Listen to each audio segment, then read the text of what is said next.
नमो अरिहन्ताणम् नमो सिद्धाणं नमो आयरीयाणम् नमो वज्झायाणम् नमो लोये सव्वसाहुणम्।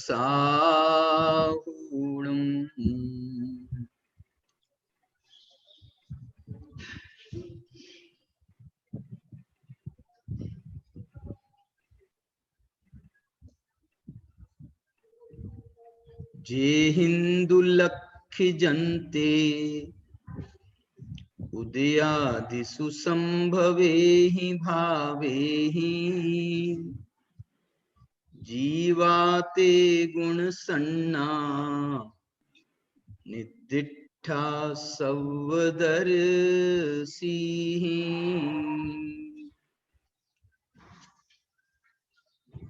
मोक्ष मार्ग प्रकाशक की आगामी रूपरेखा कैसी हो सकती है, इसका विचार करते हुए ये व्याख्यान माला अपन संचालित कर रहे हैं। अभी पीछे चर्चा करी थी ना, 4 अनुयोगों के माध्यम से मोक्ष मार्ग की चर्चा हम कर रहे हैं। उसमें हमने प्रथमान योग की चर्चा की थी, चरणान योग की चर्चा की थी एक दिन। आज मैं विशेष रूप से करणान योग का ये प्रकरण माना जाता है। कोई आचार्य लेकिन इस प्रकरण को द्रव्यान योग में भी लेते हैं, और वो प्रकरण है गुणस्थान। गुणस्थान कहें, कर्म सिद्धांत का 8 कर्मों के सापेक्षता में प्रकरण कहें, तो ये सारे प्रकरण जो हैं द्रव्यान योग में भी आचार्यों ने लिए।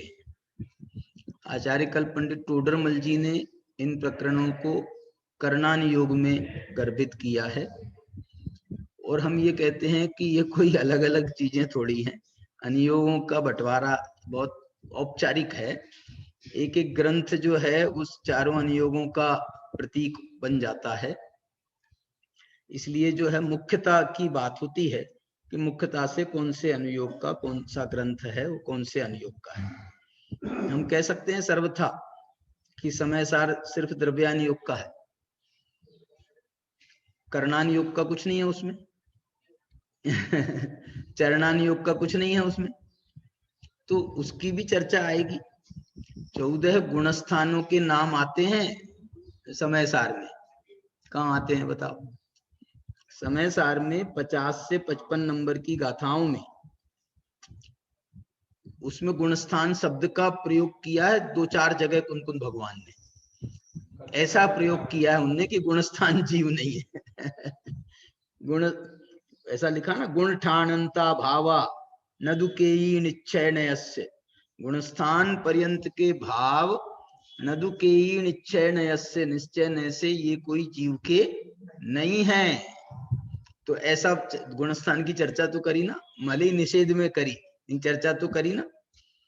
और अमृतचंद्राचार्य ने तो फिर टीका में पूरे 14 गुणस्थानों के नाम गिनाए, और अच्छे से नाम गिनाए, माने संक्षेप में नहीं, पूरे पूरे नाम, माने उनके जो हिसाब से अपन जो अनिवृत्तिकरण गुणस्थान बोलते हैं, अपूर्वकरण गुणस्थान बोलते हैं, तो ये जो है ना संक्षिप्त नाम है। इनका पूरा नाम मालूम क्या है? अपूर्वकरण अनिवृत्तिकरण बादर सांप्राय गुणस्थान का है इसका नाम। और वो जो है उसमें कुछ बादर सांप्राय जीवा, ऐसा माने उसमें जीव शब्द का भी प्रयोग किया।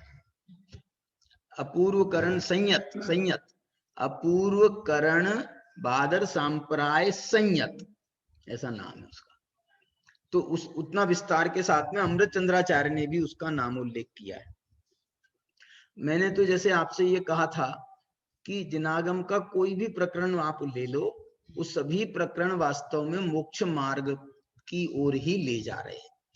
जैसे कि गोमट सार में 20 प्ररूपणाओं का कथन किया, गुणस्थान भी उसी 20 प्ररूपणा की एक प्ररूपणा है। 20 प्ररूपणा की एक प्ररूपणा का नाम गुणस्थान है। नाम बताए थे आपको, गुण जीवा, पज्जति, पाणा, सन्ना। गुण शब्द जो है ना, वो गुणस्थान का प्रतीक है। जीवा, जीव समास भी एक प्ररूपणा है। पज्जति, पर्याप्तियों से विचार करें जीवों का, वो भी एक प्ररूपणा है। प्राणों से विचार करें, 10 प्राण वाले जीव होते हैं, तो इससे विचार करना, ये भी एक प्ररूपणा है। सन्ना, 4 संज्ञाएं होती हैं, तो ये 4 संज्ञाओं से प्ररूपणा करना, क्योंकि संज्ञाएं किसको होती हैं? वो जीवों को ही होती हैं। पुद्गल को तो संज्ञा होती नहीं है। संज्ञा माने आहार संज्ञा, भय संज्ञा, मैथुन संज्ञा, परिग्रह संज्ञा, ये जो 4 संज्ञाएं हैं, ये भी जीवों को ही होती है। इसलिए इनसे जीवों की चर्चा करते हैं। और उसके बाद में 14 मार्गना स्थान, ये भी जीवों की ही चर्चा है इसमें। और तुम ये तो जीवों की चर्चा कह रहे हैं, मैं तो कह रहा हूं इनमें भी मोक्ष मार्ग की चर्चा। देखो आप, इनमें भी मोक्ष मार्ग की चर्चा। क्यों? क्योंकि हमको 4 गतियों से क्या लेना देना, लेकिन ये 4 गतियों का स्वरूप समझ करके हम मोक्ष मार्ग में लग सकते हैं, मोक्ष मार्ग में आगे हमारा प्रयाण हो सकता है। इसलिए हम 4 गतियों के स्वरूप को समझते हैं। 4 गतियों के साथ में पंचम गति के स्वरूप को समझते हैं। पंचम गति को प्राप्त जो हुए हैं, कुंद भगवान ने समय सार में पंचम गति वाले सिद्ध जीवों को याद किया है ना, मंगलाचरण में ही। वंदित्तु सव्व सिद्धे, इनके लिए अमृत चंद्राचार्य ने टीका में लिखा है पंचम गति प्राप्तान। पंचम गति शब्द का प्रयोग किया है कि पंचम गति को जो प्राप्त हुए। तो इसका पंचम गति माने सिद्ध गति है, तो इसका मतलब है कि 4 गतियों से हमारी मोक्ष मार्ग की आराधना कैसे प्रारंभ हो सकती है, इसका विचार करना, इसका नाम है गति मार्गणा। गति मार्गणा में जीवों की खोज की जाती है। हम किन की खोज कर रहे हैं? हम मोक्ष मार्गी जीवों की खोज कर रहे हैं। किन की खोज कर रहे हैं हम? तो जीवों की तो खोज कर रहे हैं ना, वहां पर भी मोक्ष मार्गी जीवों की खोज कर रहे हैं। बोलो नरक गति में मोक्ष मार्गी है क्या? नहीं। असंख्यात सम्यक दृष्टि भरे पड़े हैं, असंख्यात सम्यक दृष्टि। नरक, 7 नरक में नहीं, एक एक नरक में असंख्यात असंख्यात सम्यक दृष्टि। एक एक नरक में, 7वें नरक में असंख्यात सम्यक दृष्टि है, असंख्यात सम्यक दृष्टि 7वें नरक में। तो जो है इतना बड़ा उसका जो है विस्तार है। तो ये कहना मैं चाहता हूं कि ये जो है ना, हमको तो इसका बताओ, इसका मोक्ष मार्ग से क्या संबंध है? तो बोले नरक गति का संबंध ये है मोक्ष मार्ग के साथ में। प्रथमान योग से बताओ, प्रथमान योग की अपेक्षा नरक गति से मोक्ष मार्ग का संबंध बताओ। ये है कि बहुत सारे तीर्थंकर नरकों से आते हैं, उनसे असंख्यात गुणे ज्यादा, मैंने उनसे अनंत गुणे कह लो, या उनसे ज्यादा तो स्वर्ग से ही आते हैं। लेकिन नरक से तीर्थंकरों के आने का निषेध नहीं है। अभी हमारे पहले तीर्थंकर आने वाले हैं वहीं से आने वाले। और कितने जो हैं, ये नारायण प्रतिनारायण वगैरह जो हैं, ये सब जो नरकों में हैं, कोई कोई तो तीर्थंकर बनने वाले हैं। तीर्थंकर बनने वाले लक्ष्मण जी की चर्चा आती है, श्री कृष्ण जी की चर्चा आती है। तो ये जो तीर्थंकर बनने वाले हैं, तो जो तीर्थंकरों की चर्चा नहीं करेंगे मोक्ष मार्गियों में, तो नरक गति में भी देखना पड़ेगा कि नहीं देखना पड़ेगा? हमको नरक गति का जो है ना, वही स्वरूप ख्याल में आता है। अरे मार काट से मरतरू तिल तिल करें, ये जो चढ़ाले के हमको सिर्फ नरक गति वाले दिखते हैं। हम तो कह रहे हैं ये हमको नरक गति वाले, ऐसा लिखा है। जो तीर्थंकर होते हैं ना, और नरकों से आना है, तो 6 महीने पहले उनके तीर्थंकर माने यहाँ आने के 6 महीने पहले वहां पर जो है ना, जो देवता मैंने, मेरे को लग रहा है सौधर्मेंद्र वैसे नहीं जाता है, लेकिन सौधर्मेंद्र तीर्थंकरों के लिए जाता है। कैसे सिद्ध करता हूं मैं उसको, कि वो जो है ना 6 महीने पहले उनकी ऐसी बाउंड्री बनती है, बाड़ बना दी जाती है कि कोई उनको मारे नहीं, काटे नहीं, कोई उनको परेशान नहीं करे। अरे क्योंकि यहाँ पर 6 महीने पहले उनकी गर्भ शुद्धि हो रही है। तो जो गर्भ शुद्धि हो रही है, तो गर्भ जिनका होने वाला है, गर्भ कल्याण जिनका मनाया जाने वाला है, उनकी पवित्रता, उनकी सुरक्षा, उनका उनका देखना ये वैशिष्ट है। तो वो जाकर के वहां पर असुर कुमार जाएंगे तो वो तो लड़ाने भिड़ाने का काम करते हैं, लेकिन जो दूसरे देवता भी जाते हैं ना, दूसरे देवता जाते हैं। सीता का जीव 16वें स्वर्ग से नरक गया था, अभी भी जाता रहता होगा, क्या पता। क्योंकि अभी कौन से भी आ गए निकल के। वहां तो लंबी तीसरे नरक में है, तीसरे नरक में है लक्ष्मण का जीव। तो तीसरे नरक में तो अभी तो कुछ नहीं बीता है समय, अभी कुछ समय नहीं बीता है। यदि 50 लाख हजार वर्ष भी हो गए हों तो उनके काल को, उतना काल हुआ नहीं नेमिनाथ को। नेमिनाथ का काल जो है ना बहुत बड़ा नहीं है, अभी समझ लो 20-25 हजार वर्ष पहले का ही काल है, और भी कम हो सकता है। वैज्ञान जो इसमें इतिहासकार तो 5000 वर्ष का कहते हैं। क्यों? क्योंकि पार्श्वनाथ जो है महावीर से 250 वर्ष पहले, और पार्श्वनाथ के पहले नेमिनाथ है, तो वो बहुत ज्यादा उनका लंबा पुराना वो नहीं है। तो नेमिनाथ जो है उनके काल के ये हैं लक्ष्मण, श्री कृष्ण है। और मुनि सुव्रत के काल के, उनके पहले के समझ लो, मुनि सुव्रत के काल के लक्ष्मण है। तो सब अभी बैठे हैं सब नरक में। सागरों की आयु, तीसरे नरक की आयु जो है वो कम से कम 5 सागर की है शायद। 1 3 सप्त, सप्त है, सप्त 7 सागर की मैक्सिमम है, और 3 सागर की मिनिमम है तीसरे नरक की। तो सागर की काल तो बहुत बड़ा है, सागर का काल तो बहुत बड़ा है काल। असंख्यात असंख्यात वर्ष बीत जाए जिसमें उसका नाम है सागर। तो यहाँ पर ये कहना मैं चाहता हूं कि वो मोक्ष मार्गी जीव वहां है, तो हम तो वहां नरकों से भी मोक्ष मार्ग देखते हैं, नरकों में भी मोक्ष मार्ग देखते हैं। तिर्यंचों में 5वें गुण स्थान तक के हो जाते हैं, उनमें हम मोक्ष मार्ग देखते हैं। तीर्थंकर भले ही वहां से ना आते हो, तीर्थंकर भले ही वहां से ना आते हो, तीर्थंकर प्रकृति वाला जीव वहां जाएगा भी नहीं। तीर्थंकर प्रकृति वाला जीव नहीं जाएगा तिरंज में।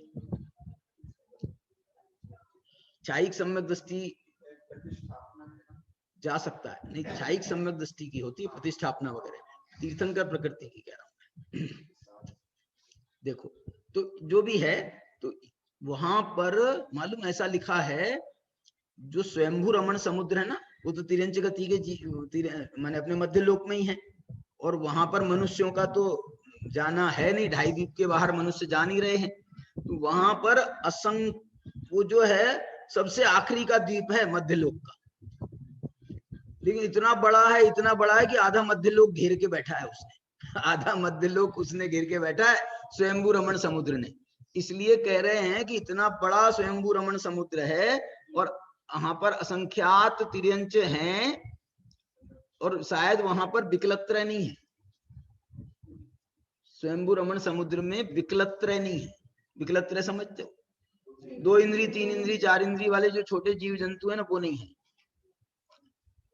तो वहां पर जो है असंख्यात सम्यक दृष्टि, असंख्यात पंचम गुण स्थानवर्ती, कौन? तिर्यंच, तिर्यंच। वही साथ सम्यक दृष्टि, मिथ्या दृष्टि जो है ना, और समझ लो पंचम गुण स्थानवर्ती भी सब साथ साथ रहते हैं वहां पर।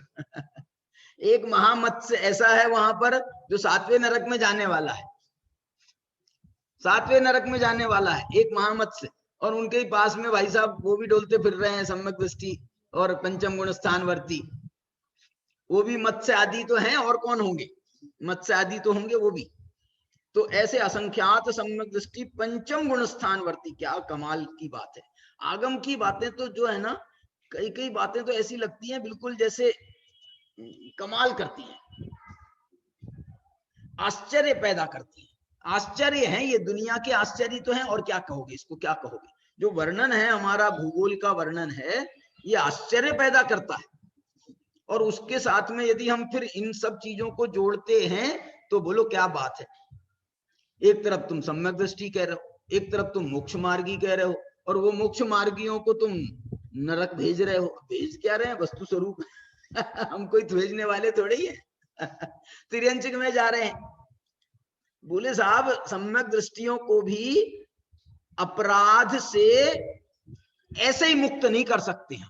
क्या बोला, सम्यक दृष्टि है, यदि अपराध किया है पूर्व में मिथ्यात्व अवस्था में भी, तो उसकी सजा तो आपको भुगतना है।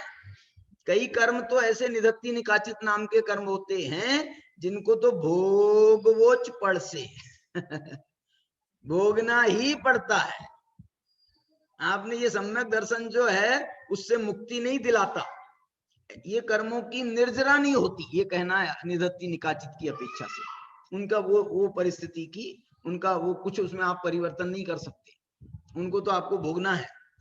तो तिर्यंच में जा रहे हैं, स्वर्ग में जा रहे हैं, वो तो जा ही रहे हैं, कोई इसमें बहुत बड़ी बात नहीं है। मनुष्यों में आ रहे हैं, उसमें भी कोई बड़ी बात नहीं है। लेकिन नरक और तिर्यंच, ये तो मैं ये आपको थोड़ी सी गति की बात कही। एक बात और है बहुत जोरदार, वो अभी मैं आपको गुणस्थान के प्रकरण में बताता हूं।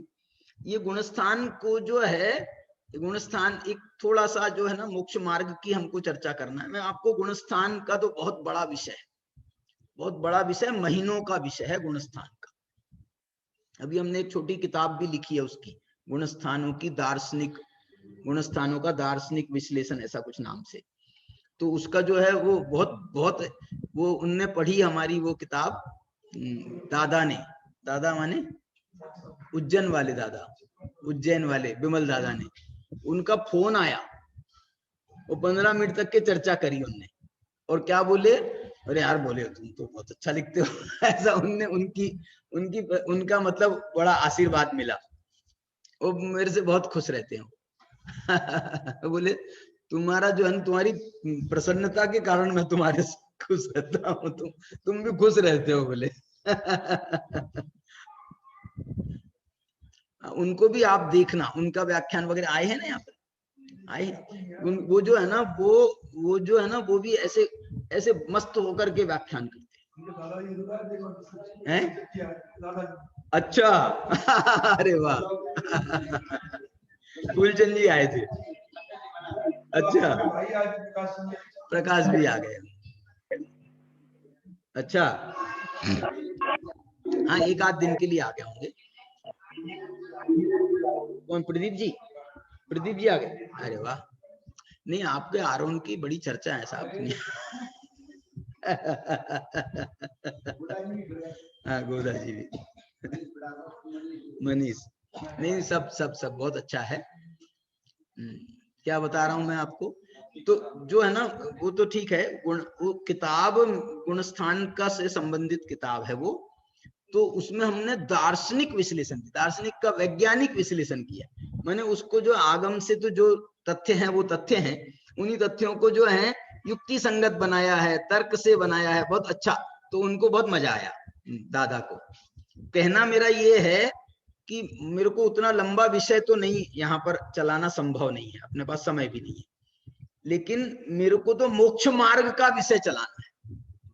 तो गुणस्थानों में जो मोक्ष मार्ग के बिंदु पाए जाते हैं, उन मोक्ष मार्ग के बिंदुओं की यदि हम चर्चा करें तो बस उतनी ही चर्चा हो जाए तो बहुत है। मैं बहुत समय उसको नहीं देना चाहता हूं क्योंकि विषय बहुत विशाल है जैसे हम चल रहे हैं ना, जैसे हम चल रहे हैं वैसे उससे और उसका जो है ना वो लंबा रहा है। तो मैंने तो उसमें सोच भी रखा है कि मुझे जो है बहुत ज्यादा जल्दी भी नहीं करना है, संकोच भी नहीं करना है। अपन तो व्याख्यान कर रहे हैं, लिख तो रहे नहीं है, व्याख्यान कर रहे हैं, तो जितना होगा, साल लग जाएंगे तो साल लग जाएगा, 2 साल लग जाएंगे तो 2 साल लग जाएंगे, क्या दिक्कत है। अपने को स्वाध्याय करना है तो अपन इसी विषय का स्वाध्याय करें। मोक्ष मार्ग का जो स्वाध्याय है ये तो हमारा सबसे बड़ा साधक है, वो मोक्ष मार्ग साधक है, मोक्ष साध्य है, इसी की तो चर्चा है। अब और दूसरे नाम से करो तो हम इस नाम से कर रहे हैं, मोक्ष मार्ग के नाम से कर रहे हैं। इसमें ये बताना मैं चाह रहा हूं कि गुणस्थानों में मोक्ष मार्ग, जीव समास में मोक्ष मार्ग, मार्गणा स्थानों में जीव समास,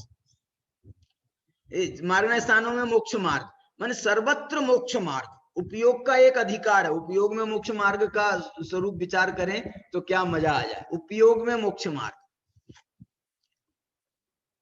पर्याप्ति, प्राण, संज्ञा, इनमें मोक्ष मार्ग कैसे निकलेगा ये विचार करना पड़ेगा, लेकिन है।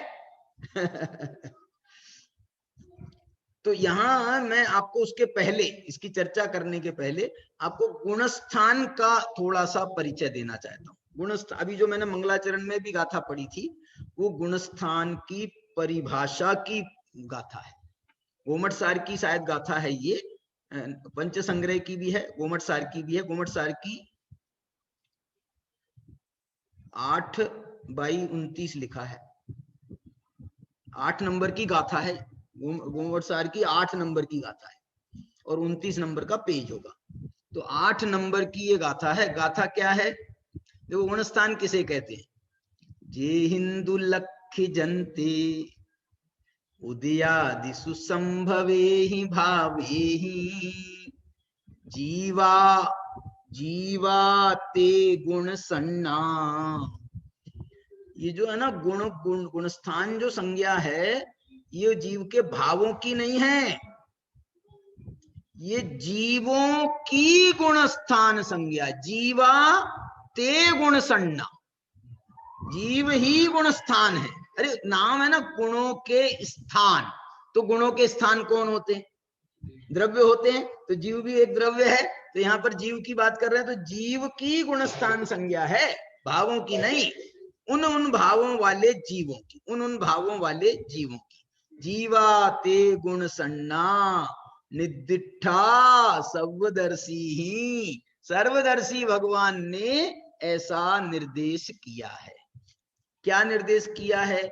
जे हिंदू लक्ष्य जनते उदयादि सुसंभवे ही भावे ही, माने जहां पर भावों को देखेंगे हम जी, गुणस्थान में भावों को देखेंगे, लेकिन भावों की गुणस्थान संज्ञा नहीं है, उन भावों सहित उन जीवों की। जैसे मिथ्यात्व गुणस्थान नहीं है, गुणस्थान मिथ्यात्व नहीं है, हम बोल देते हैं सामान्य से। गुणस्थान का नाम है मिथ्या दृष्टि गुणस्थान। मिथ्यात्व कहने से तो हमको मिथ्यात्व भाव ख्याल में आता है, लेकिन मिथ्या दृष्टि कहने से उस मिथ्यात्व भाव सहित वो जो जीव है, वो उसकी गुण, उसकी, इसमें बाकायदा जब इन्होंने विस्तार से नाम लिखे हैं ना, धवला आदि ग्रंथों में भी और अमृत चंद्राचार्य ने समय सार में भी, उन्होंने मिथ्या दृष्टि, सासादन सम्यक दृष्टि, ऐसा शब्द है, सासादन सम्यक दृष्टि, मिश्र सम्यक मिथ्या दृष्टि, सम्यक अविरत सम्यक दृष्टि, ऐसे ऐसे नाम दिए। मैं इसमें आपको जो है ना क्या नाम, इन्होंने देखो, ये मैं सठखंडागम का आपको उदाहरण दे रहा हूं। ओघेण अत्थि मिथ्या दिट्ठी, पहला गुणस्थान का नाम है। ओघ से माने संक्षेप से। गुणस्थान कितने होते हैं मालूम आपको? 14 तो संक्षेप में बताए। इसमें एक ऐसा प्रश्न पूछा है कि साहब संक्षेप में बताएं तो विस्तार से कितने गुणस्थान होंगे? बोले जितने भाव उतने गुणस्थान। जीव के जितने भाव, बोले भाव तो अनंत होते हैं तो अनंत गुणस्थान मान लो, भाव तो असंख्यात होते हैं तो बोले असंख्यात गुणस्थान मान लो। तो फिर बताओ ना, आपने बताए क्यों नहीं? तुम कैसी बात करते हो? अनंत बताए जा सकते हैं, असंख्यात बताए जा सकते हैं, और हम बताएंगे तो तुम सुनोगे, तब तक तुम रहोगे जिंदा। माने रिपीट ना करें तो इन भावों के इतने भेद प्रभेद बनेंगे। जैसे गुणों के है ना, गुण होते हैं अनंत गुण, अनंत अनंत अनंत अनंत अनंत, 5 बार अनंत इंटू अनंत करें तो गुणों की संख्या आती है। इतने गुण है तो ये गुणस्थान तो उनकी पर्याय हैं, और गुणों की पर्यायों के नाम गुणस्थान है, तो ये पर्याय और अनंत अनंत अनंत बनेंगी। तो इनके जो है कितने बनेंगे। सर्वार सिद्धि के देव जो गुणों की चर्चा करते हैं ना, उसमें ऐसा कहा गया है कि वो 33 सागर में एक गुण को रिपीट नहीं करते। अभी हमसे आप पूछोगे ना गुण, आत्मा के गुण बताओ, तो 10-20 गुण के नाम भी नहीं बता पाएंगे, 10-20 गुणों के नाम, और फिर नहीं तो फिर रिपीट करने लगेंगे उन्हीं को फिर से। बोले नहीं तुमने ये बता दिया। अच्छा बता दिया है क्या? तो बताना मतलब बस का नहीं है हमारा। अब वो तो अवधि ज्ञानी है, उनके पास में बहुत, उनका वो द्वादशांग के पाठी हैं। कौन? सर्वार सिद्धि के देव द्वादशांग के पाठी हैं। सर्वार सिद्धि के देव क्या पहले स्वर्ग का वो सौधर्म इंद्र होता है, द्वादशांग का पाठी। द्वादशांग का पाठी माने जो श्रुत केवलियों की क्षमता है, वो क्षमता उनके पास में है अविरति, लेकिन उनके पास में वो क्षमता है द्वादशांग के पाठी होने की। माने मति ज्ञान उनका बहुत तगड़ा, श्रुत ज्ञान में ये द्वादशांग के पाठी, और अवधि ज्ञानी 3-3 ज्ञान के धारी होते हैं ना देवता। फिर तो ये सौधर्म इंद्र है, फिर ये आपके सर्वार सिद्धि के देव हैं। इनकी बड़ी बहुत ज्ञान का ऐसा विशालता है, ऐसी विशालता होती है कि रिपीट नहीं करें, मैं ये कह रहा हूं रिपीट नहीं करें एक नाम। और सागरों की आयु, और बैठे हैं तो 24 घंटे बैठे हैं इसी के लिए। क्या बोल रहे हैं हम आपको? सर्वार सिद्धि के देव जो है ना, वो हलन चलन नहीं करते, हलन चलन नहीं करते, कहीं जाना आना नहीं करते, भगवान के समोशरण में नहीं आते। उनको जो है, आप लेस्या के हिसाब से तो मैं ऐसा कहने में मुझे कोई संकोच नहीं, उनको पसंद नहीं है। ऐसा बोलूं तो ये अच्छी भाषा नहीं है कि उनको भगवान के समोशरण में आना पसंद नहीं है, लेकिन पसंद होता तो उनको किसी ने रोका था। सर्वार सिद्धि के देव हैं महासामर्थ्य के धनी, उनको रोका था किसी ने, लेकिन नहीं आना, नहीं आना। वो 5वें स्वर्ग के लौकांतिक देव भगवान के समोशरण में नहीं आते, समोशरण में नहीं आते, दीक्षा कल्याणक में आते हैं, बाद में समोशरण में केवल ज्ञान कल्याणक होता तो नहीं आते हैं। वो तो आते नहीं, 16 स्वर्गों के देव ही जो हैं विशेष रूप से ये पंच कल्याणक में आते हैं, 16 स्वर्गों के देव। तो क्या बता रहे हम, 16 स्वर्गों के आ रहे हैं, और व्यंतरादि भी सब आते हैं, व्यंतरादि सब आते हैं, उनके तो कोठे बने। तो ये जो है, मैं क्या बता रहा हूं आपको, ये भावों, तो उनने क्या पूछा धवला में, उनने प्रश्न पूछा, बोले जब भाव के इतने भेद आपने बताए, अनंत भेद होते हैं, तो आप सब भेद बताओ ना। तो उनने कहा कि भाई साहब, वचन व्यवहार में ताकत नहीं है कि वो अनंत को बता सके, वचन व्यवहार में ताकत नहीं है। इसलिए वचन व्यवहार में हमने ये मार्ग अपनाया कि कुछ नहीं बोले की अपेक्षा कुछ बोल देते। क्या बोल रहे? वास्तव में तो बताए नहीं जा सकते, लेकिन नहीं बताए जा सकते हैं इसलिए कुछ नहीं बताएं, इसलिए चुप होकर के बैठ जाएं, ये भी तो कोई बात नहीं है, ये भी तो कोई बात नहीं है। जितना आपको वचन व्यवहार में आ सकता है उतना तो बता दो। तो उतना बताने की दृष्टि से ये 14 गुण स्थानों के भेद किए। 14 भेद कितने हो सकते हैं? असंख्य हो सकते हैं, अनंत हो सकते हैं, लेकिन उनने भेद किए हैं। ये जवाब धवला में दिया है, ग्रंथ में दिया है धवला का, मेरे पास में प्रमाण भी है। इसमें मैं आपको जो नाम बता रहा हूं, उनने गुणस्थानों के नाम बताए। गोमट सार के जो नाम है ना, वो तो उनने बहुत 2 गाथा में उनने नाम बताए 14 गुणस्थानों के, बहुत संक्षेप कर दिए। पहले गुणस्थान का नाम उनने मालूम क्या बताया? मिथ्यात्व गुणस्थान नहीं बताया, उन्होंने कहा मिच्छो।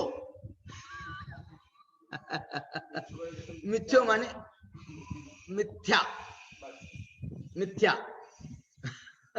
मिच्छो। सासादन गुणस्थान का नाम क्या बताया? शासन, शासन।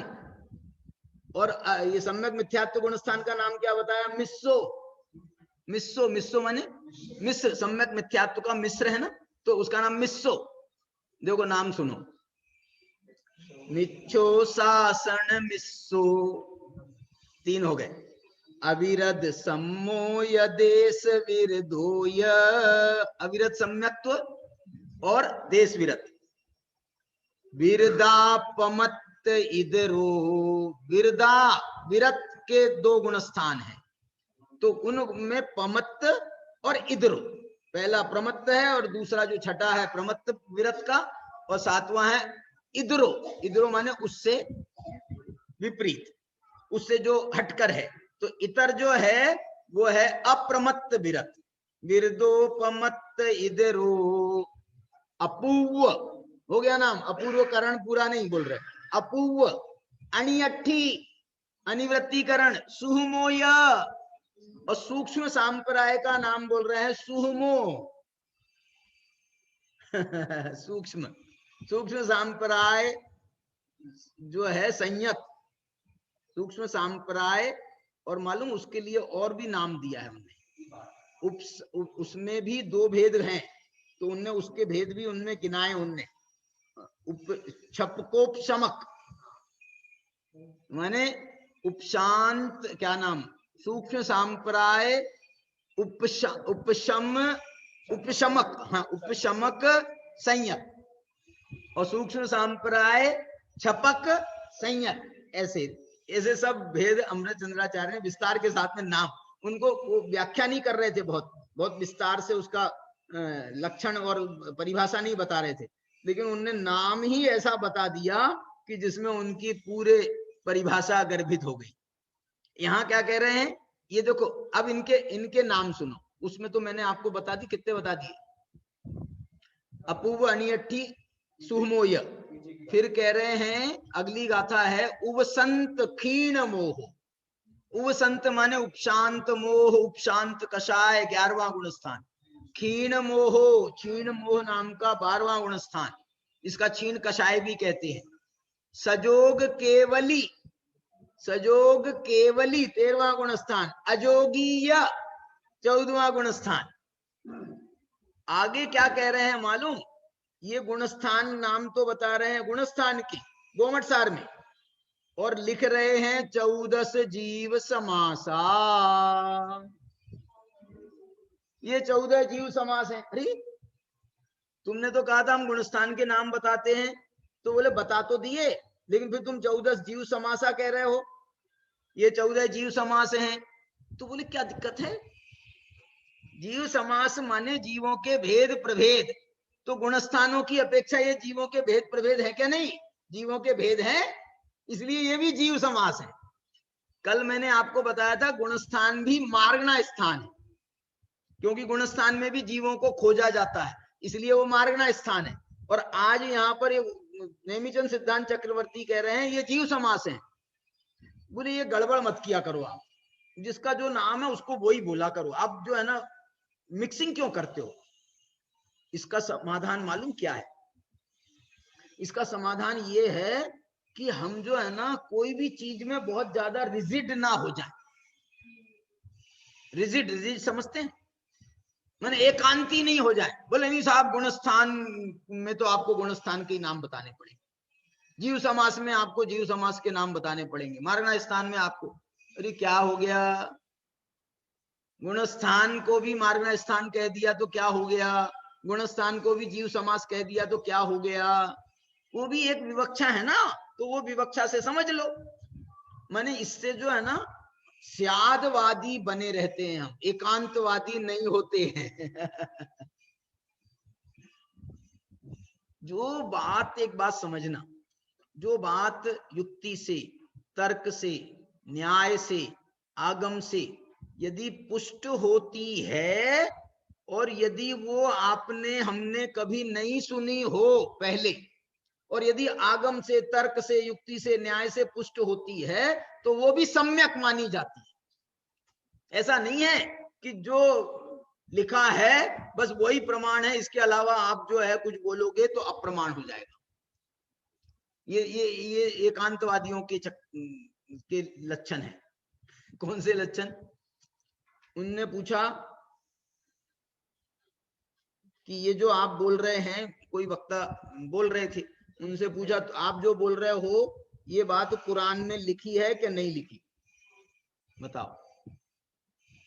बोले साहब लिखी है, तो फिर तुम काय के लिए बैठे हो? कुरान में लिखी हम पढ़ लेंगे। तुम्हारी क्या जरूरत है? यदि कुरान में लिखी है तो तुम्हारी क्या जरूरत है? और तुम यदि कहो कि कुरान में नहीं लिखी है तो फिर काफिर है। तेरे को बिठा किसने दिया यहां पर? भगाओ इसको। मैं तो भगाओ कह रहा हूं, वो तो कहते हैं काफिर है। इसको तो जीने का अधिकार नहीं है। यदि कुरान में लिखी है तो तुम्हारी जरूरत नहीं है, नहीं लिखी है तो तुम्हारी जरूरत नहीं। अब क्या करें बताओ। मैंने उदाहरण तो ढेर है। मैं तो ये कहना चाहता हूं ऐसे यहां पर जिनागम जो है, जैन दर्शन जो है, वो आपको सम्मत करता है, सम्मत करता है। वो कहता है नहीं, तुम यदि बात सही कह रहे हो, युक्ति से सही बैठ रही है, न्याय से सही बैठ रही है, नीति से सही बैठ रही है, धर्म से सही बैठ रही है, और क्या बताया था, आगम से सही बैठ रही है, आगम की भी आपने संधि मिलाई है, तो सही बैठ रही है तो सही है। जो पहले कहा जा चुका वही कहते रहे, वही पिष्ट पेशन करते रहे, वही रोथते रहे, ये जरूरी नहीं है। ये कोई जरूरी नहीं। आप तो अच्छी बात बताओ। धर्म की बात बताओ, न्याय की बात बताओ। आप तो जो बताओगे, मालूम है आपको, न्यायाधीश न्याय करने बैठते हैं ना, न्याय करते हैं, तो जरूरी थोड़ी है कि जो पहले न्याय हो चुके हैं उन्हीं के आधार पर वो अपना वो देंगे वर्डिक्ट, या अपना वो ये रेफरेंस में ले सकते हैं। लेकिन कोई बात, क्योंकि घटनाएं भी रिपीट नहीं होती ना, कोई कोई बिल्कुल अचानक कोई अजूबी घटना आ जाएगी, कोई अजूबा केस आ जाएगा, तो उस अजूबे केस का निर्णय भी तो अजूबा आएगा, उसका निर्णय भी तो अजूबा आएगा ना। तो बोले साहब हमने तो पहले ऐसा सुना नहीं। अब पहले नहीं सुना है इससे कुछ नहीं होता है। आप तो ये देखो इसमें तथ्य है क्या नहीं, इसमें न्याय है क्या नहीं, इसमें नीति है क्या नहीं, इनने कोई गलत निर्णय दिया है क्या, इनने कोई गलत निर्णय दिया है क्या, तो आप वो सिद्ध करो। यदि वो सिद्ध करोगे तो ऊपर के कोर्ट में ले जाएंगे, ऊपर के कोर्ट में ले जाएंगे। लेकिन यदि वो न्याय संगत है तो कोई मनाही नहीं। जैन दर्शन मनाही नहीं करता। ये जैन दर्शन का स्यादवाद है, जैन दर्शन की ये मौलिकता है। ये बात कोई दर्शन स्वीकार नहीं करता है।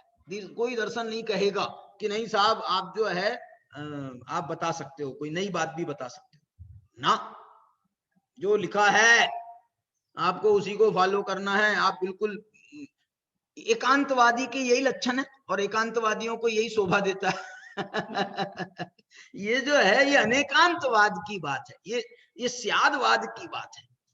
स्यादवाद में, लेकिन बात सुनो, आप नई बात बताओ, मनाही नहीं है, लेकिन इसमें जिम्मेदारी भी बहुत है। पुरानी बात बताओगे ना तो तुमने नहीं सोची होगी, बता दोगे तो भी चलेगा। तत्वार सूत्र में लिखी है, समय सार में लिखी, आपने बता दी तो चलेगा। लेकिन आप नई बात बताने जाओगे तो आपको बहुत जिम्मेदारी से बोलना पड़ेगा।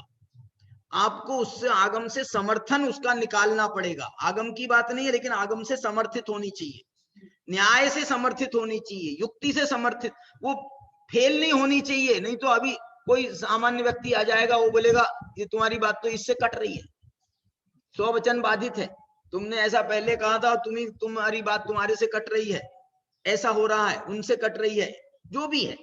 तो वो जो है बाधित, इसके लिए बहुत सारे न्याय में वो दिए हैं, क्या बोलते हैं, लॉज कह लो, या फिर नहीं, मतलब वो जैसे बताया ना कि ये नहीं होना चाहिए, ये नहीं होना चाहिए, न्याय उससे बाधा नहीं आनी चाहिए, वो बाधित पक्ष वगैरह जो दिए ना उनने, हाँ, पक्षाभास में बाधित पक्ष नहीं होना चाहिए, स्ववचन बाधित नहीं होना चाहिए, ऐसे बहुत सारी मतलब उनके उसके लॉज हैं, नियम है, उसके अंदर में वो बैठनी चाहिए, उसके अंदर में वो आनी चाहिए। तो यहाँ पर जे हिंदू लक्ष्य जनते उदयादिषु संभवे ही भावे ही जीवा ते गुण सन्ना। वो ये कह रहे हैं इन भावों से जो जीव लक्षित होते हैं, जे हिंदू लक्ष्य जनते, इन भावों से जो जीव लक्षित होते हैं उन जीवों की गुणस्थान संज्ञा है। निदिष्ठा सर्वदर्शी ही, ऐसा सर्वदर्शी भगवान ने कहा है।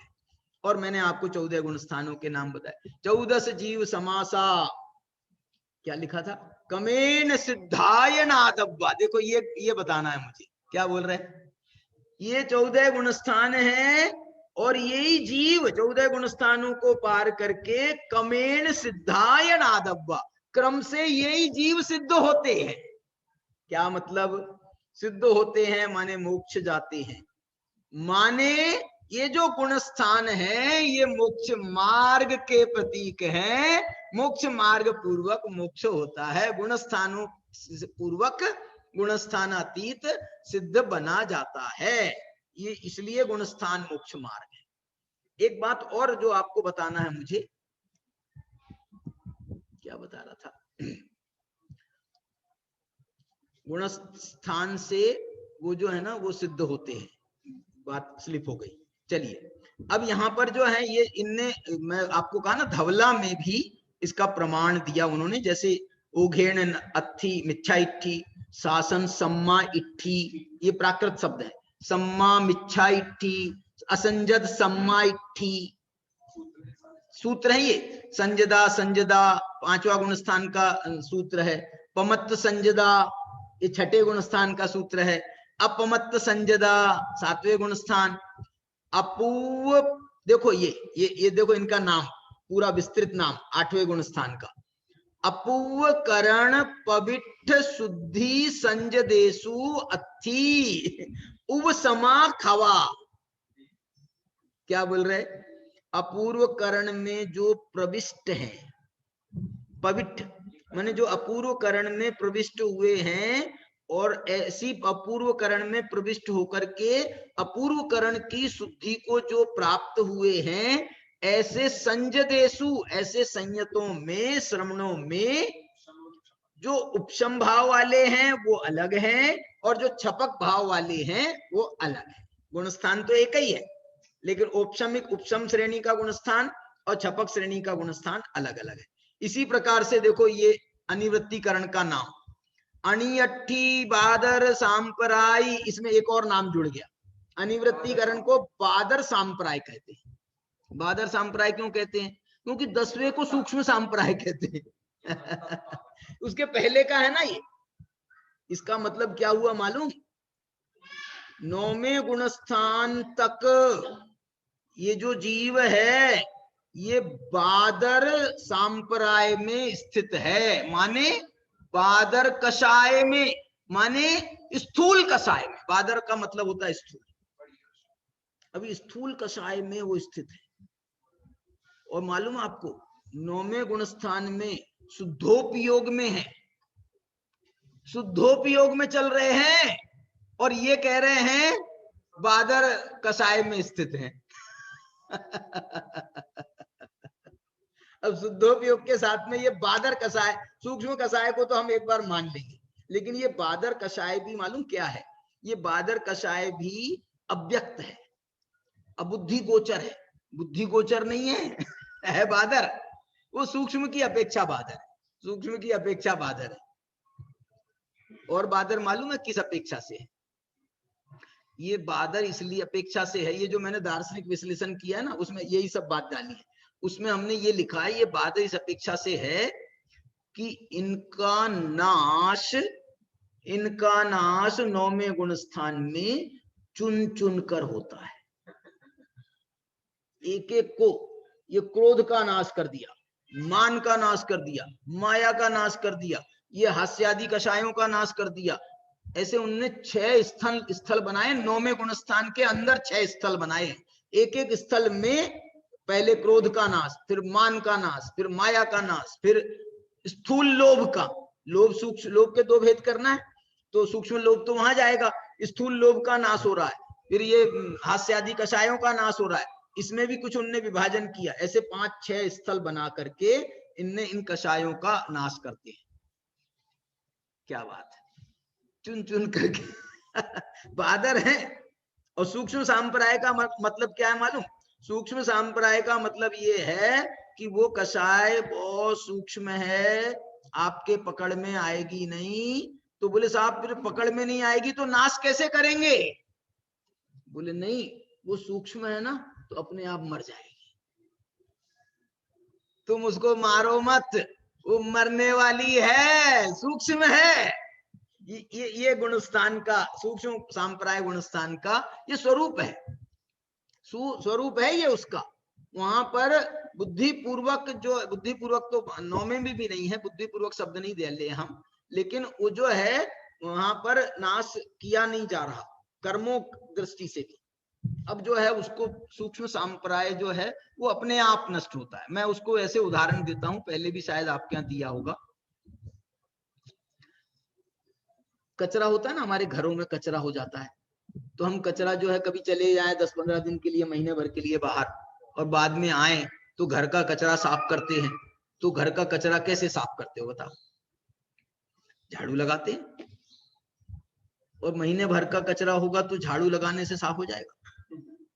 और झाड़ू भी एक बार नहीं लगाते, 3-3 बार लगाते हैं, 3-3 बार एक साथ लगाते हैं, और फिर लगातार दिनों में भी लगाते हैं। कल लगाया था ना, कल अच्छे से साफ किया था, आज भी अच्छे से करो और अच्छे से करो। क्यों? क्योंकि महीनों का कचरा है, उसको साफ करने के लिए उद्यम करना पड़ेगा। तो कचरा साफ करते हैं, झाड़ू लगाते हैं, पोछा लगाते हैं, झाड़ू लगाते हैं, पोछा लगाते हैं, झाड़ू लगाते हैं, पोछा लगाते हैं। सुन, अरे हमारे घर में नहीं, सबके घरों में होता है। अच्छा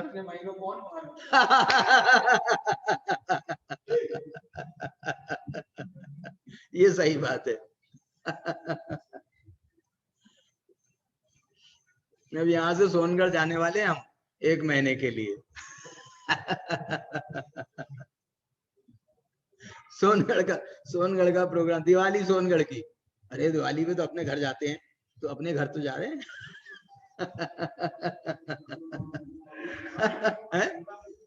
क्या बोले? नहीं, हम जा रहे हैं, ये प्रोग्राम कम है क्या?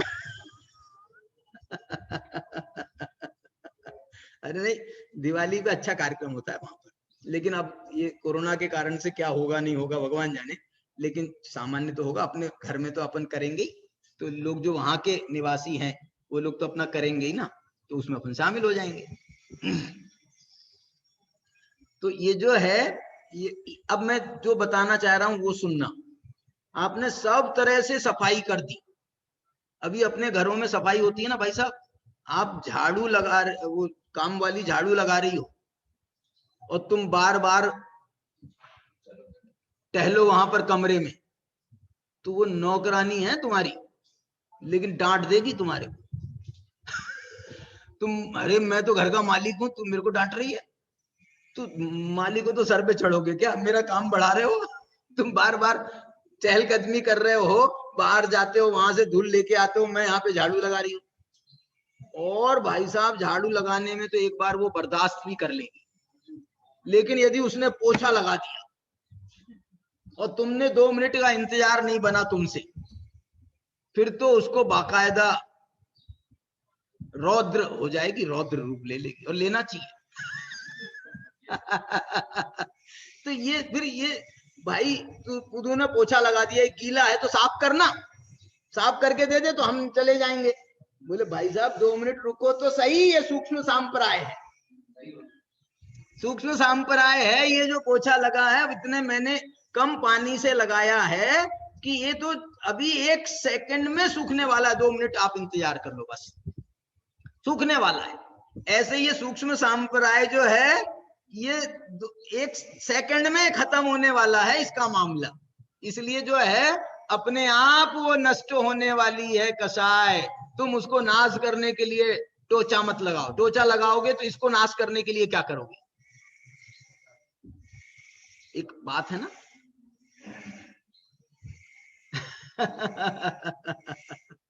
तो ऐसा जो है, ये सूक्ष्म सांप्रदाय का नाश ऐसे होता है। तो यहाँ पर ये सूक्ष्म सांप्राय का नाम दिया उनने, सूक्ष्म सांप्राय प्रविष्ट शुद्धि संयत उपशांत कषाय या क्षीण कषाय। फिर इसके बाद में उपशांत कषाय नाम का 11वां गुणस्थान। फिर इसके बाद में वीतराग छद्मस्थ नाम का गुणस्थान। नहीं, 11वें गुणस्थान का नाम है ये, क्या नाम है? उपशांत कषाय वीतराग छद्मस्थ।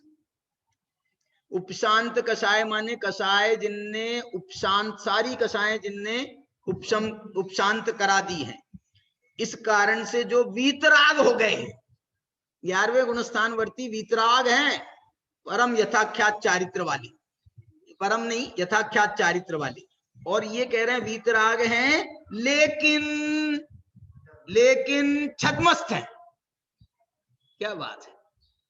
उपशांत कषाय वीतराग छद्मस्थ। छद्मस्थ नाम जो है ज्ञान की अपेक्षा। क्यों याद कर रहे हैं यहां पर? बोले ये 12वें 11वें 12वें गुणस्थान तक चारित्र भले ही यथाख्यात हो गया है, लेकिन अभी ज्ञान छद्मस्थ है, अल्पज्ञ है, अभी केवल ज्ञान की प्राप्ति नहीं हुई है। तो ये 11वें गुणस्थान में वीतराग होते हुए भी छद्मस्थ है। 12वें गुणस्थान में क्षीण कषाय वीतराग होते हुए भी छद्मस्थ है, 12वें में भी छद्मस्थ है। फिर 13वें में सयोग केवली और 14वें में अयोग केवली। ऐसे करके इन्होंने 14 गुणस्थानों के नाम किन्ने बताए? ये मैंने आपको सठखंडागम के सूत्र हैं, ये सठखंडागम के सूत्र, ये गाथा, ये जो है ना प्राकृत के सूत्र बने हैं उसमें सठखंडागम में। इस प्रकार से यहाँ पर इसकी चर्चा हुई। अभी मैं आपको जो है ये गुणस्थान में अब मोक्ष मार्ग की हम सामान्य चर्चा हमने करी गुणस्थान के संबंध में। मोक्ष मार्ग की जब हम चर्चा देखते हैं तो ये मैंने तो आपको पहले भी शायद कल या परसों आपको बताया है कि पहले गुणस्थान से मोक्ष मार्ग का काम, मोक्ष मार्ग मत कहो, मोक्ष मार्ग का काम प्रारंभ हो जाता है। चौथे गुणस्थान में तो समझ लो पहला मोक्ष मार्ग का फल प्राप्त हुआ है। क्या बोला? चौथे गुणस्थान में तो मोक्ष मार्ग का पहला फल प्राप्त हुआ है।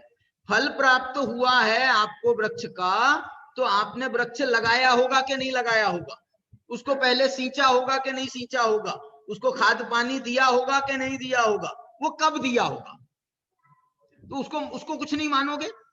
उसको कुछ नहीं मानोगे आप? मालूम है आचार्यों ने बहुत सारे ऐसे स्लोगन दिए हैं। जैसे स्लोगन कैसे दिए हैं? एक स्लोगन तो उनका ये है, मुनि बने बिना ना आज तक कोई मोक्ष गया है और ना कभी जाएगा, ना भूतो ना भविष्यति, मुनि बने बिना। बोलो साहब, गलत है तो बताओ। अब दूसरा वाक्य सुनो, सम्यक दृष्टि हुए बिना न आज तक कोई मोक्ष गया है और न जाएगा, न भूतो न भविष्यति। अरे तुमने तो मुनि का कहा था, तो जैसा मुनि का है ऐसा सम्यक दृष्टि का भी है। और सुनो, भेद विज्ञान तह सिद्धा ये किल केचना। ये ऐसी ही सम्यक्त के लिए मोक्ष पाहुड़ में एक गाथा है, मैं भूल रहा हूं, वो मुक्ति गए या जाएंगे, महात्म है सम्यक्त का। कहा कि नहीं कहा? मुक्ति गए मैंने पहले भूतकाल की, और जाएंगे किसके महात्म से है? महात्म है सम्यक्त का। आगे क्या लिखा? नहीं, ये तो दर्शन पाहुड़ में चली गई। मोक्ष पाहुड़ की गाथा में एक लाइन मोक्ष पाहुड़ की, एक लाइन दर्शन पाहुड़ की। मुक्ति गए या जाएंगे, महात्म्य है सम्यक का।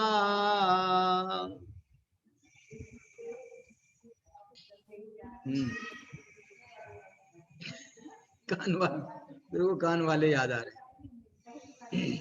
और एक मालूम है, उसी की दूसरी एक गाथा और दी है सम्यक्त्व के लिए। सम्यक दृष्टि की प्रशंसा करते हुए लिख रहे हैं वहां पर, क्या लिख रहे? वे धन्य हैं, सुकृतार्थ हैं, वे सूर नर पंडित वही,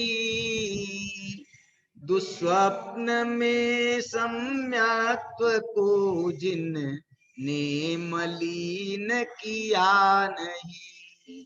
स्वप्न में भी जिनने सम्यक्त्व को मलिन नहीं किया है, उसमें दोष नहीं लगाया है। स्वप्न में भी, कल भाई साहब एक स्वप्न सुना रहे थे, वो सुना रहे थे ना, सपने में राजपद पायो और उठ उठ मूर्ख रुदन मचायो। वो बोले उसको क्या लेकर के उसके मारने दौड़ा था, ईंटा लेकर के उसको मारने दौड़ा। बोले तूने मेरा राजपद छीन लिया। वो बेचारा बोल रहा तेरी घास खा रही थी, तेरे को मैं जगा करके जगा रहा था कि तेरी अपनी घास बचा, और तू मेरे को मारने दौड़ रहा है, पागल है क्या? हाँ ऐसा लिखा है, मुक्ति गए या जाएंगे, महात्म्य है सम्यक्त्व का, ये जान लो हे भव्य जन, इससे अधिक अब कहें क्या। ये कुंद कुंद के शब्द हैं, प्राकृत के थे, उसकी हिंदी करी हमारे डॉक्टर साहब ने। क्या बोल रहे? तो जैसे ये अब इसके लिए कह दिया, अब भेद ज्ञान के लिए भी उनने ऐसे ही कह दिया, भेद विज्ञान तो ऐसे जितने सिद्ध हुए हैं वो भेद ज्ञान से हुए हैं। अब जो मैं एक गाथा सुना रहा हूं वो मिथ्या दृष्टियों के लिए लागू पड़ती है। क्या क्या लिखा है? आज तक जितने भी सिद्ध हुए हैं वो सब देशना लब्धि से हुए। क्या बोला? अरे मत बोलना। जितने सिद्ध हुए हैं सब देशना लब्धि से हुए हैं, और जितने सिद्ध नहीं हुए हैं वो देशना लब्धि के अभाव से नहीं हुए हैं, ऐसा कह लो। अथवा क्योंकि अभव्य को भी हो जाती है ना 4 लब्धियां, तो वो ये कह रहे हैं जितने हुए हैं उनको तो देशना लब्धि हुई हुई, जिनको देशना हो गई है वो सिद्ध हुए ही हुए हैं, ये जरूरी नहीं, लेकिन जितने सिद्ध हुए हैं वो सब देशना लब्धि से हुए। क्या बात है, क्या बात है। कहने का अर्थ ये है कि ये देखो, ये देशना लब्धि कब होती है? कब होती है?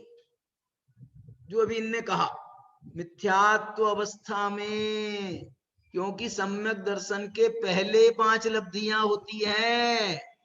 अरे तुम देशना लब्धि कह रहे हो, करण लब्धि भी मिथ्यात्व अवस्था में होती है, प्रायोगिक लब्धि भी मिथ्यात्व अवस्था में होती है, ये देशना लब्धि है।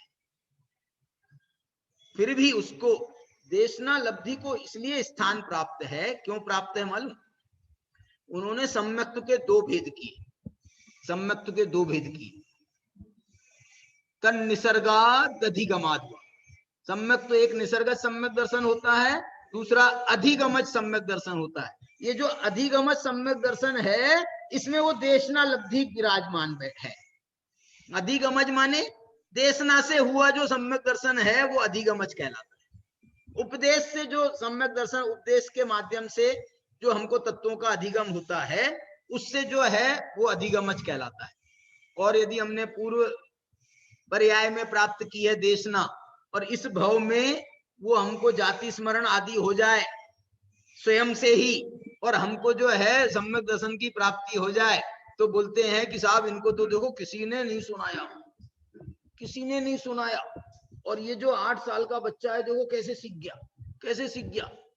तुमने नहीं सिखाया? उसकी मम्मी पापा से पूछो, तुमने नहीं सिखाया? बोले नहीं सिखाया भैया, लेकिन ये जो है ये मालूम नहीं इसमें कौन सी ऐसा गुण है कि ये सीख गया। ये जो कहां से सीखा ये नहीं, ये तुमने नहीं सिखाया तो फिर कहां से सीखा?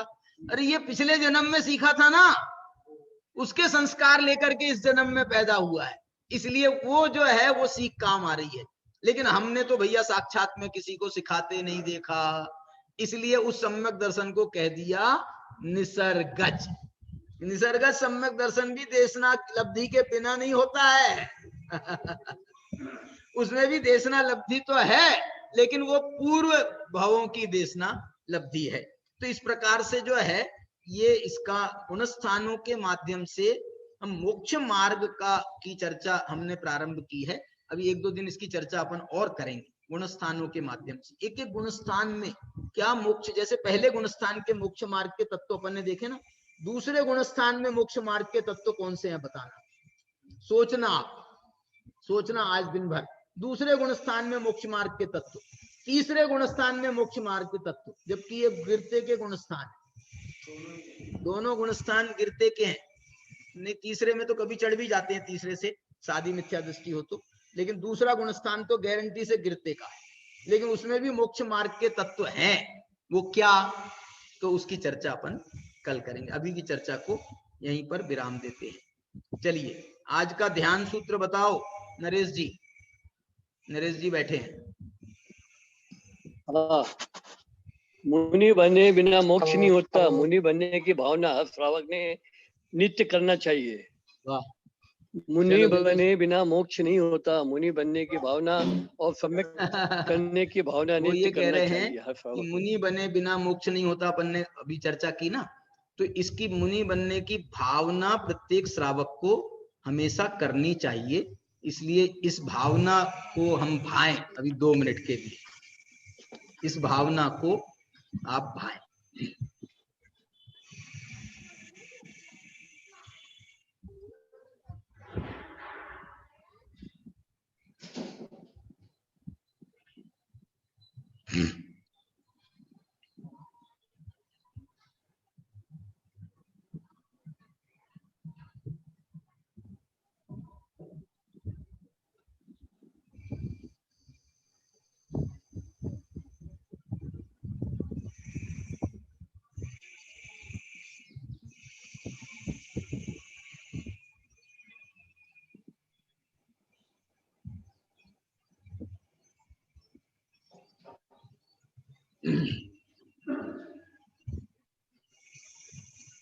चलो आओ भैया, कौन आ रहा है जिनवाणी स्तुति के लिए? सुनाओ जिनवाणी स्तुति, आ जाओ। हाँ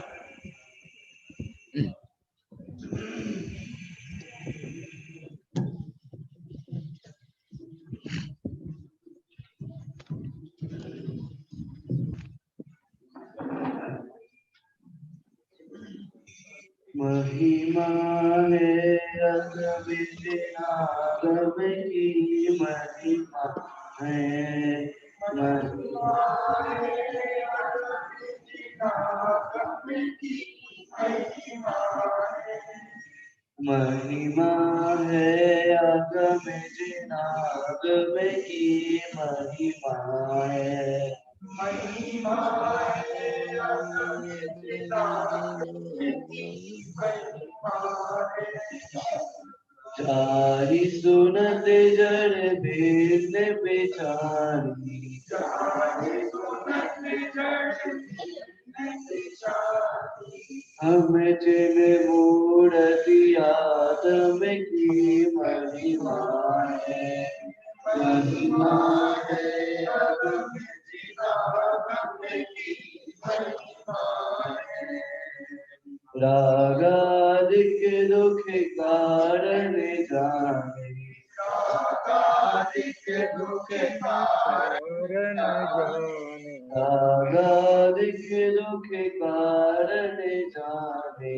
रागादिक दुख कारण जाने। जागे मोती दीदी सबकी महिमा है।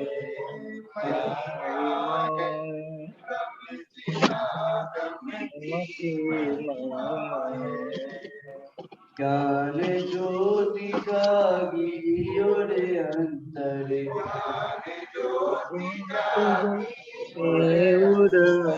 ज्ञान ज्योति जागी और अंतरे।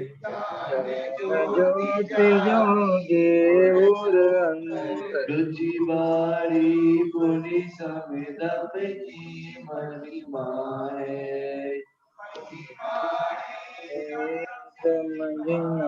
गम की कर में बंद की भई रजरा कर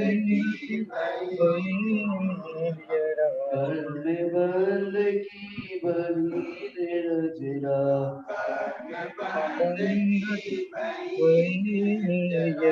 कारण परम पराक्रम की महिमा है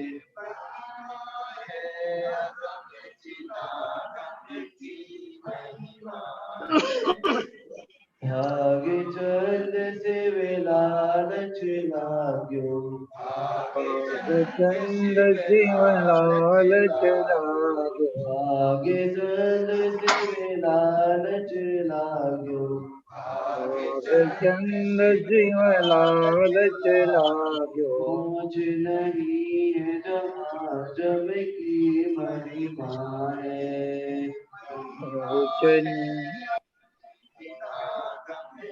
की महिमा है महिमा है अगम की महिमा है महिमा है अगम जिनागम की महिमा